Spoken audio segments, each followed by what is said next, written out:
महाराष्ट्र काँग्रेसचे प्रदेशाध्यक्ष हर्षवर्धन सपकाळ यांनी अशोक खरात प्रकरणावरून मुख्यमंत्री देवेंद्र फडणवीस यांच्यावर टीका केली. तसेच सुप्रिया सुळे यांच्यावरही निशाणा साधत राजकीय वाद वाढवला. मुंबईतील बीएमसी रुग्णालयातील कर्मचारी आणि नर्सेसनी पगार कपाती विरोधात मोर्चा काढला. ठाणे महापालिकेच्या नव्या आदेशामुळे कर्मचारी नाराज असून आंदोलन तीव्र होण्याची शक्यता आहे. हॉर्मुझ सामुद्रधुनीत इस्रायलने मोठा हल्ला केल्याची माहिती समोर आली.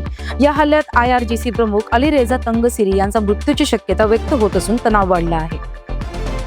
चांदीच्या दरात मोठी घसरण झाली असून उंचांकापेक्षा सुमारे 1.85 लाखांनी दर खाली आले आहेत.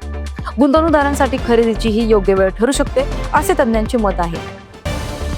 खरगे समितीच्या अहवालात पार्थ पवार यांचे नाव नसल्याचे स्पष्ट झाले. या प्रकरणामुळे राजकीय चर्चांना उधाण आले असून विविध प्रतिक्रिया उमटत आहेत. आंध्र प्रदेशात खासगी बस आणि डंपरच्या भीषण अपघातात 13 जण जिवंत जळून मृत्युमुखी पडले. 22 जण गंभीर जखमी असून उपचार सुरू आहेत. मध्य पूर्वेतील तणावामुळे इंधन तुटवड्याच्या पार्श्वभूमीवर छत्रपती संभाजीनगर, परभणी आणि नांदेडमध्ये पेट्रोल पंपांना सरकारने विशेष सूचना दिल्या आहेत. नायरा एनर्जीने देशभर पेट्रोल आणि डिझेलच्या किमती वाढवल्या. पेट्रोलमध्ये 5.30 रुपये तर डिझेलमध्ये 3 रुपयांची वाढ झाल्याने नागरिकांवर आर्थिक भार वाढला आहे. दादर रत्नागिरी प्रवासी ट्रेनबाबत मनसे आक्रमक झाली आहे. या प्रकरणावरून प्रवाशांच्या तक्रारी वाढल्याने मध्य रेल्वेने स्पष्टीकरण दिले आहे. नमो शेतकरी योजनेचा 8वा हप्ता राज्यातील सुमारे 90 लाख शेतकऱ्यांच्या खात्यात जमा झाला आहे. मुख्यमंत्री देवेंद्र फडणवीस यांनी याबाबत माहिती दिली.